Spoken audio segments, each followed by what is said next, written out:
মাননীয় প্রধান উপদেষ্টা সরকার প্রধানের আইন জারি করার কোনো রাইট আমাদের কনস্টিটিউশনে নাই। এই ডেমোক্রেটিক চর্চার জন্যই আমরা সংগ্রাম করেছি, রক্ত দিয়েছি। এই রাইট বহাল রাখার জন্য আমরা আবারও জীবন দেব প্রয়োজন। বিএনপি গণভোট মেনে নিয়েছে। আচ্ছা, রাজনীতি তো মনে মনে সব গণভোট করলে তো অসুবিধা নেই, আমরা সেটাকে স্বাগত জানাই। কিন্তু ঐক্যমত্য কমিশনের রেকর্ড এবং জাতির সামনে যে বক্তব্য আমরা দিয়েছি বিএনপির পক্ষ থেকে, আমি সেই প্রস্তাবগুলো দিয়েছি। আমি বলেছি যে জুলাই জাতীয় সনদ প্রণীত হয়েছে, সেদিন পর্যন্ত স্বাক্ষর বাকি ছিল, স্বাক্ষরের সিদ্ধান্ত হবে বলেছে, এটা স্বাক্ষর হবে এবং ঐতিহাসিক একটা অনুষ্ঠানের মধ্য দিয়ে স্বাক্ষরিত হবে।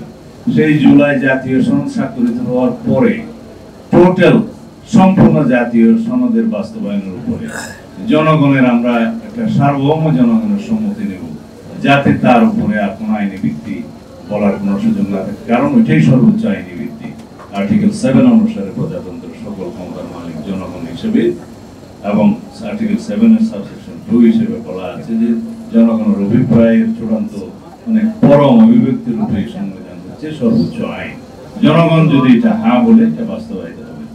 এবং সেই সম্মতির জন্যই আমি বলছি একই দিনে একটি গণভোটের আয়োজন করা যেতে পারে, ছোট্ট একটা ব্যালটের মধ্যে, শুধু জুলাই জাতীয় সনদের পক্ষে অথবা বিপক্ষে, হ্যাঁ অথবা না বলুন, এর মধ্যে।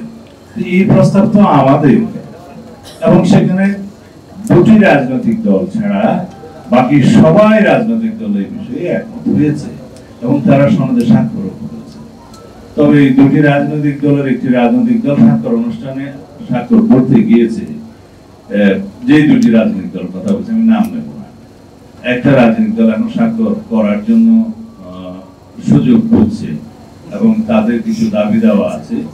তো সেই বিষয়ে অবশ্যই আলাপ আলোচনা যে পর্যায়ে হচ্ছে হবে, আশা করি সেটা হয়তো তাদের দাবি দেওয়ার বিষয়ে একটা যৌক্তিক সমাধানও আসবে। কিন্তু অযৌক্তিক ভাবে কেউ যদি বলে, আমি কালকে বলতে শুনলাম, এটা এক্সট্রা কনস্টিটিউশনাল অর্ডার করে এই সনদকে জারি করতে হবে এবং সেটা প্রধান উপদেষ্টাকে বলা হচ্ছে যে প্রধান উপদেষ্টা এটা জারি করতে পারেন।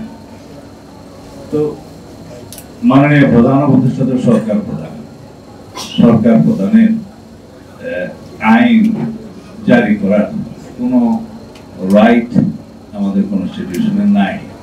সরকারের পক্ষে, সরকারের অনুমোদনে, ক্যাবিনেটের অনুমোদনে, সেটা in absence of parliament president সেই আইনগুলো পাস করে থাকে। এখানে সরকারিভাবে একটা বিষয় সরকার করতে পারে, সেটা হচ্ছে প্রজ্ঞাপনের মাধ্যমে, গেজেট নোটিফিকেশনের মাধ্যমে যদি জুলাই সনদকে খুশি হওয়ার জন্য আদেশ বলে থাকেন, ঠিক আছে। কিন্তু যদি সত্যিকার ভাবে আদেশ করতে হয়, সংবিধান অনুসারে আর্টিকেল 152 সংজ্ঞাতে আইন অনুসারে, আইনের সিরিয়াল হচ্ছে প্রথম সংবিধান, তারপরে হচ্ছে জাতীয় সংসদের আইন, তারপরে হচ্ছে ইন অ্যাবসেন্স অফ জাতীয় সংসদ প্রেসিডেন্টের অধ্যাদেশ, তারপরে হচ্ছে আদেশ, এরপরে বিধি, বিধান, প্রজ্ঞাপন ইত্যাদি। এটা আইনের সিরিয়াল। এইখানে আদেশও আইন। এখন আইন জারির ক্ষেত্রে যদি কেউ বলছে যে জুলাই গণ অভ্যুত্থানের জনগণের অভিপ্রায় অনুযায়ী এখন মাননীয় প্রধান উপদেষ্টা সেই আইনটা আদেশটা জারি করতে পারেন, সেটা বৈপ্লবিক কথা, ইমোশনাল কথা। রাষ্ট্র কোনো ইমোশনের উপরে চলে না। রাষ্ট্র আইন, কানুন, বিধি, বিধান, নিয়ম চলে। তা আমি তারপরেও স্বাগত জানাই যে তারা গণতান্ত্রিক ভাবে এই সমস্ত তাদের প্রস্তাব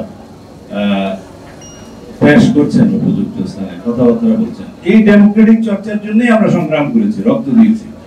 এই রাইট বহাল রাখার জন্য আমরা আবারও জীবন দেব প্রয়োজন।